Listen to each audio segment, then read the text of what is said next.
Assalamualaikum adab. I am Dr. Nizamuddin Qasmi. I am a sexual disorders and infertility specialist working here at Saira Healthcare and Hijama Center, Barabanki Uttar Pradesh. देखिए, आज की इस video में हम बात करने वाले हैं कुछ ऐसी गलतियों के बारे में जो आम तौर पर रिलेशनशिप में हो जाया करती हैं। देखिए, आजकल कोई भी ऐसा रिलेशनशिप नहीं है, चाहे वो बहुत ही ज़्यादा गहरी मोहब्बत पर ही क्यों ना हो, है ना, लेकिन उसमें कभी कभी नाइत्तफ़ाक़ियाँ हो ही जाया करती हैं और कुछ बातों को लेकर के आपस में कुछ झगड़े और छोटे मोटी बातें हो जाया करती हैं।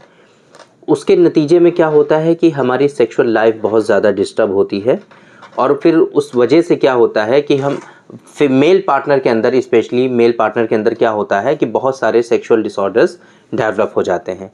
तो आज के इस वीडियो में हम पहले तो बात करेंगे कि वो गलतियाँ और मिस्टेक्स हम लोग क्या क्या करते हैं, वो आपको बताने की कोशिश करेंगे ताकि आप लोग उससे बच सकें और आपके अंदर जो सेक्सुअल डिसऑर्डर्स होते हैं इस गलती की वजह से, उनसे आप अपने आप को बचा पाएँ। नंबर 1। दूसरी बात, हम आपको कुछ ऐसे एडवाइजेस देने की कोशिश करेंगे, कुछ ऐसे प्रिकॉशंस आपको बताएंगे कि जिनको अगर आप प्रॉपर वे में फॉलो करेंगे तो आपको ये सारे के सारे सेक्सुअल डिसऑर्डर्स जो होते हैं उन गलतियों की वजह से, उनसे आप अपने आप को बचा पाएंगे। तीसरी बात जो बहुत इम्पॉर्टेंट है वो हम आपको बताएंगे लास्ट में, एक ऐसा नुस्खा, बहुत ही यूनिक, बहुत ही आसान नुस्खा जो आसानी से आप घर पे बना करके इस्तेमाल कर सकते हैं और ये जो खोई हुई ताकतें हैं, जो सेक्सुअल डिसऑर्डर्स आपके अंदर आ जाते हैं, आपके अंदर जो वीकनेसेस हो जाती हैं, उन सब को उस नुस्खे से आप आसानी से रिज़ॉल्व कर सकते हैं। तो सबसे पहले हम बात करते हैं, स्टार्ट करते हैं इस वीडियो को और बात करते हैं कि जो परेशानियां हैं, बेसिकली जो गलतियां हैं वो क्या हैं। नंबर 1, देखिए, कोई भी रिश्ता, जैसे मैंने आप लोगों को बताया कि कोई भी रिश्ता ऐसा नहीं है कि जिसमें नाइत्तफ़ाक़ियाँ नहीं होती हैं। कितने भी प्यार और मोहब्बत से आप लोग रहें, कभी न कभी कोई न कोई ऐसी नाइत्तफ़ाक़ी आपस में ज़रूर हो जाती है जिसकी वजह से क्या होता है कि फ़ीमेल पार्टनर की तरफ से जो जिनसी अट्रैक्शंस होते हैं, बेसिकली, है ना, जो सेक्सुअल अट्रैक्शंस होते हैं उसमें वो कमी होने लगती है। मतलब कि जो आपकी जो फीमेल पार्टनर होती है, आपकी जो बीवी होती हैं, वो क्या करती हैं कि जिनसी अट्रैक्शन उनके जो होते हैं वो बंद कर देती है। वो मतलब कि आपको घास डालना बंद कर देती है, भाव देना बंद कर देती है, एक तरह से सिंपल वर्ड में इस तरीके से समझिए। तो जिसके नतीजे में क्या होता है कि मेल पार्टनर जो होते हैं उनकी 50% जो सेक्सुअल कैपेबिलिटी होती है, जो सेक्सुअल ख्वाहिशात होती हैं, वो 50% तो ऐसे ही कम हो जाती हैं। जब आपका फीमेल पार्टनर आपको घास नहीं डाल रहा है, आपसे जो है कुछ भी सेक्सुअल अट्रैक्शन नहीं कर रहा है, तो उसके नतीजे में क्या होता है कि आप अपने अंदर खुद ही परेशान होने लगते हैं और उस परेशानी के नतीजे में क्या होता है कि 50% जो सेक्सुअल ख्वाहिशात होती हैं, 50% जो आपके अंदर जो एक्टिविटीज़ होती हैं सेक्सुअल, वो सारी की सारी जो जिनसी ताकत होती है, बेसिकली वो आपकी 50% ऐसे ही डिक्रीज़ हो जाती है। एक बात, तो फिर आप लोगों को इससे बचना कैसे है? देखिए, आपको हमेशा एक बात इसमें हम यहाँ पर समझाना चाहेंगे मेल पार्टनर को, दूसरी फीमेल पार्टनर को। मेल पार्टनर को क्या समझाएंगे कि आप लोग क्या करते हैं, गलती यहाँ पर गलती ये होती है कि जब हम फीमेल पार्टनर से मोहब्बत करते हैं, प्यार करते हैं, तो उसके नतीजे में और उसके बदले में, उसके एवज़ में कुछ ना कुछ हम उससे भी चाहते हैं। वो क्या होता है? Sexual attraction.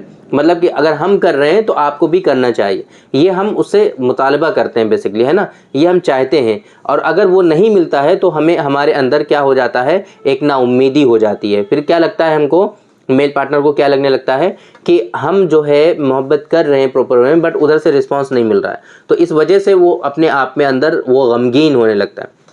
आप लोगों के अंदर ये जो सोच है इसको बदलना पड़ेगा। फर्स्ट ऑफ ऑल, आप लोग जो मोहब्बत करते हैं, जो प्यार करते हैं, वो किसी बदले में नहीं होना चाहिए। मतलब उसके सिले में आपको कुछ चाहिए नहीं, एक उम्मीद नहीं होनी चाहिए आपको जिस चीज़ से मोहब्बत है, जिस चीज़ से लगाव है, वो प्रॉपर वे में होनी चाहिए। उसके बदले में आपको कुछ मिले या ना मिले, फर्स्ट ऑफ ऑल ये थिंकिंग होनी चाहिए आपकी कि आपने अपने आप को उसके सपुर्द कर दिया। वो जिस तरीके से चाहे इस्तेमाल करे, जिस तरीके से चाहे यूज़ करें, आपको उसके सिले में, उसके बदले में, उसके एवज़ में कुछ नहीं चाहिए, है ना।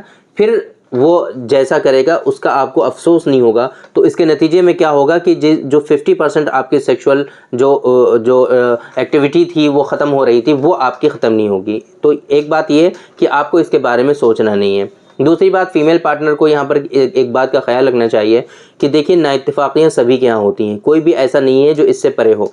तो अगर आपके अंदर कोई ऐसी नाइत्तेफाकी हो गई है, कोई छोटे मोटे झगड़े हो गए हैं, तो उसकी वजह से आप अपनी जिनसी लाइफ बर्बाद ना होने दें, है ना। आप अपनी सेक्सुअल लाइफ की तरफ, इसकी तरफ जो है बिल्कुल भी मतलब ख़राबी पैदा ना होने दें। वो किस तरीके से कि आप रूठे रूठे फिर रहे हैं, हस्बैंड आपका मना रहा है, आपके पीछे पीछे घूम रहा है, बट आप जो है उसको घास नहीं डाल रही हैं। तो इसकी वजह से क्या होता है कि सेक्सुअल लाइफ उसकी डिस्टर्ब होती है और बाद में चल करके बहुत ज़्यादा परेशानियाँ होती हैं। तो इस तरीके से ना करें।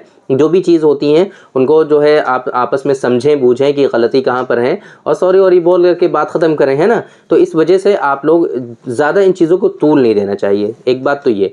दूसरी बात, जब आपके अंदर इस तरह की कोई लड़ाई झगड़ा हो जाता है, तब उस वक्त क्या होता है कि आपका जो मेल पार्टनर होता है वो क्या सोचता है कि वो किसी इंसान से मोहब्बत कर ही नहीं रहा, वो एक डमी से मोहब्बत कर रहा है। उसके अंदर ये एहसास होने लगता है। वजह क्या है? क्योंकि आप उसको भाव नहीं दे रहे हो, आप उसको घास नहीं डाल रहे हो, और वो जो है परेशान है, तो उसको यही ऐसा वो ज़बरदस्ती फिर मोहब्बत करने लगता है। एक मोहब्बत होती है जो दिल से होती है और मर्द की ख्वाहिश होती है कि वो करे, बट वो जब रिस्पांस आपकी तरफ से नहीं मिलता है तो फिर उसका दिल हटने लगता है, उसके अंदर लॉस ऑफ लिबिडो होने लगता है, फिर जो है उसकी ख्वाहिश ही नहीं होती है। फिर अगर आप उसको बोलते हो कुछ करने के लिए, है ना, आपकी तरफ से अट्रैक्शन होता है, फिर वो मोहब्बत करता है, वो मोहब्बत जो होती है वो बस ऐसे दिखावे की होती है। वो ऐसा लगता है कि वो एक डमी से मोहब्बत कर रहा है, वो किसी इंसान से मोहब्बत नहीं कर रहा है। फिर उसको इरेक्शन नहीं होता है ना। इस नतीजे में क्या होता है कि उसको इरेक्शन में कमी होती है, इरेक्शन होता नहीं है। आप लोग फिर अब यहाँ पर गलतियाँ करने लगते हैं कि इरेक्शन के लिए खूब कोशिश करते हैं, है ना, पेनिस को खूब हिलाते हैं और एक्साइटमेंट लाते हैं, और वो बहुत परेशान होने लगता है। ये सबसे बड़ी गलती होती है। यहाँ पर अब आप लोगों को क्या करना चाहिए? देखिए, कभी भी आपको ये नहीं सोचना चाहिए कि इरेक्शन हो रहा है या नहीं हो रहा है। इरेक्शन पर अपना ज़ोर कभी भी नहीं देना चाहिए आपको। जब भी आप इरेक्शन पर ज़ोर डालेंगे, दबाव डालेंगे और ये कोशिश करेंगे कि इरेक्शन क्यों नहीं हो रहा है, अपने दिमाग पर ये बहुत ज़्यादा प्रेशर डाल देंगे, तब कभी भी आपको इरेक्शन नहीं होगा। करना क्या है आपको? जब आपको ऐसा कभी लगता है कि इरेक्शन नहीं हो रहा है, कभी ऐसा आपको फील हो रहा है कि इरेक्शन में कमी हो रही है, तब आपको ऐसी कंडीशन में ये करना है कि इरेक्शन की फर्स्ट ऑफ ऑल इन सारी चीज़ों से अपने आप को हटा लेना है, दूर कर लेना है। इन चीज़ों पर बिल्कुल ध्यान हटा लेना है और इरेक्शन की तरफ बिल्कुल भी तवज्जो नहीं होनी चाहिए। आपको स्टिमुलेशन की ज़रूरत होती है। आपका जो फीमेल पार्टनर है या आप खुद से ही अपनी बॉडी पार्ट्स को दूसरी तरफ जो है इरेक्शन की तरफ ध्यान बिल्कुल नहीं जाना चाहिए आपका। इरेक्शन हो रहा है नहीं हो रहा उसको भूल जाइए आप, और दूसरी तरीके से स्टिमुलेशन होना चाहिए आपका। आप बोसो किनार करिए, किसिंग करिए, हगिंग करिए, है ना, दूसरी तरीके से एक्टिविटीज़ करिए। खूब ज़्यादा आप जो है एक दूसरे में जो है मोहब्बत प्यार के जो लम्हात होते हैं, जो फोरप्ले होता है, उस तरीके से सारी चीज़ें करिए, बट इरेक्शन की तरफ ध्यान मत दीजिए। क्यों?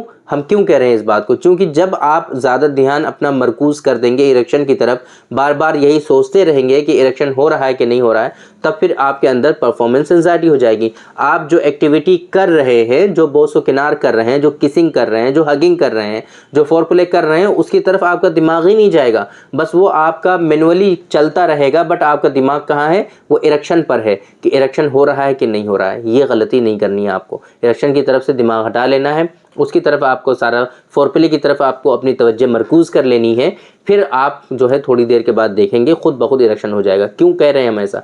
क्योंकि आपके जो जिनसी हार्मोन्स हैं, जो सेक्सुअल हार्मोन्स हैं, वो प्रॉपर वे में वर्क कर रहे होते हैं, बट आपके दिमाग की तरफ से जब बहुत ज़्यादा अंडर प्रेशर रहते हैं आप, तब वो चीज़ें आपकी प्रॉपर वे में नहीं हो पाती हैं। जब आप उसको डाइवर्ट कर लेंगे तो सेक्सुअल हार्मोन्स जो हैं वो प्रॉपर वे में आपके वर्क कर रहे हैं, तो ऑटोमेटिकली क्या हो जाएगा कि इरेक्शन हो जाएगा और वो अचीव भी रहेगा। इस चीज़ को इस तरीके से आप हासिल कर सकते हैं। बट अगर इस तरह की कोई परेशानी है आपको, तो थोड़े दिनों तक आप इससे गैप ले लेंगे, थोड़े दिनों तक आप इससे परहेज़ करेंगे और ज़्यादा ज़ोर नहीं डालेंगे। कभी भी आपको ऐसा अगर फील होता है कि सेक्सुअल इंटरकोर्स हमने किया और इरेक्शन नहीं आया, तनाव की कमी लगी आपको, तो आप कभी भी जो है प्रेशराइज होकर के, है ना, बहुत ज़्यादा जो है फोकस करके, बहुत ज़्यादा जोर डाल करके बार बार ये कोशिश नहीं करेंगे कि इरेक्शन हो जाए, बार बार कोशिश ये नहीं करेंगे कि तनाव आ जाए। और फिर अगर नहीं आएगा तो फिर क्या होगा, उसके बहुत बैड इम्पैक्ट आपकी बॉडी पर आएंगे और बुरे असरात आपकी बॉडी पर आ जाएंगे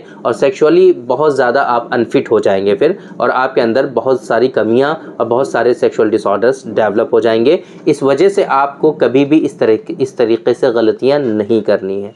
ये बात आपकी समझ में आ गई होंगी। जो आप लोग गलतियां करते हैं तो इन गलतियों से कैसे आप अपने आप को बचा सकते हैं। अब बात करते हैं कि अगर आपके अंदर सेक्सुअल जो है वीकनेसेस आ गई हैं, बहुत सारे सेक्सुअल डिसऑर्डर्स आपके अंदर हैं, बहुत सारी परेशानियां हैं, तो आप क्या कर सकते हैं। एक नुस्खा आपको बताने जा रहे हैं जिसका इस्तेमाल करके आप क्या कर सकते हैं कि आप इस तरह की परेशानियों को, इस तरह की कमज़ोरियों को अपने अंदर से ख़त्म कर सकते हैं, दूर कर सकते हैं और प्रॉपर वे में आप अपने अंदर सेक्सुअल जो है पावर ला सकते हैं, सेक्सुअल स्टेमिना ला सकते हैं और इन चीज़ों को अपने आप से दूर कर सकते हैं। बहुत इंपॉर्टेंट चीज़ बहुत आसानी से मिल जाएंगी, शहद खालिस। कोशिश करिए कि प्योर शहद आपको मिल जाए और उसके अंदर मिलावट ना हो। तो आप 20 ग्राम शहद ले लीजिए और इसी तरीके से अदरक का मुरब्बा, अच्छी क्वालिटी का अदरक का मुरब्बा 10 ग्राम आप ले लीजिए। दो चीज़ें मिल गई क्या, शहद खालिस 20 ग्राम आपने लिया और अदरक का मुरब्बा 10 ग्राम आपने ले लिया। अब क्या करिए, गाय का दूध आप उसको थोड़ा सा नीम गर्म कर लीजिए, 250 ग्राम, है ना, मतलब 1 पाव दूध जो होता है वो आप उसको थोड़ा सा नीम गर्म कर लेंगे। नीम गर्म दूध आपको इस्तेमाल करना है, सादा और ठंडा दूध नहीं इस्तेमाल करना है ना। नीम गर्म दूध आपने जो है नीम गर्म कर लिया, मतलब कि हल्का गुनगुना कर लिया आपने उसको, है ना, थोड़ा सा गर्म कर लिया। अब आपको क्या करना है कि उसमें जो है शहद और मुरब्बा का जो अदरक का जो मुरब्बा है उन दोनों को उसमें शामिल कर दिया, मिला दिया अच्छे से और उसका इस्तेमाल कर लिया। ये आपको डेली बेसिस पे करना है। थोड़े ही दिनों में आप देखेंगे कि ये जो आपकी खोई हुई ताकत है, जो सेक्सुअल डिबिलिटीज़ आपके अंदर आ गई हैं, सेक्सुअल जो कमज़ोरियां हैं, जो सेक्सुअल वीकनेसेस हैं, वो सारी की सारी आपकी ख़त्म होने लगेंगी और आपके अंदर जो ताकतें खो चुके हैं आप, जो आपकी जो कमज़ोरियां आपके अंदर आ चुकी हैं, वो सारी की सारी कमज़ोरियां आपकी दूर हो जाएगी और आप सेक्सुअली एक्टिव हो पाएंगे और सारी वीकनेसेस आपकी रिजॉल्व हो जाएंगी और आपके अंदर स्टैमिना, एनर्जी और सारी चीज़ें आपके अंदर आने लगेंगी। इरेक्शन को भी आप अचीव कर पाएंगे, ड्यूरेशन भी आपका इंक्रीज़ हो पाएगा, आपके अंदर ख्वाहिशात भी आ जाएंगी, आप पूरी तरीके से सेक्सुअली फिट होने लगेंगे थोड़े दिनों के बाद। तो ये बहुत आसान नुस्खा है, आप इसको अपने घर पे इजीली प्रिपेयर कर सकते हैं, बना सकते हैं और आसानी से इसको इस्तेमाल कर सकते हैं। तो उम्मीद करते हैं कि आज के इस वीडियो में जो इन्फॉर्मेशन हमने आपको देने की कोशिश की वो आपकी समझ में आ गई होगी। जो बातें हमने आपको बताने की कोशिश की वो प्रॉपर वे में आपने उसको अडॉप्ट किया होगा और आपको ये वीडियो जो है आज की पसंद आई होगी। तो थैंक यू वेरी मच, बहुत बहुत शुक्रिया आपका। आज के इस वीडियो में इतना ही। इंशाअल्लाह कल फिर मुलाकात होगी आपसे एक दूसरी वीडियो में। हम डिस्कस करेंगे आपसे एक दूसरे टॉपिक पर। तब तक के लिए आप हमें इजाज़त दीजिए। अस्सलामु अलैकुम।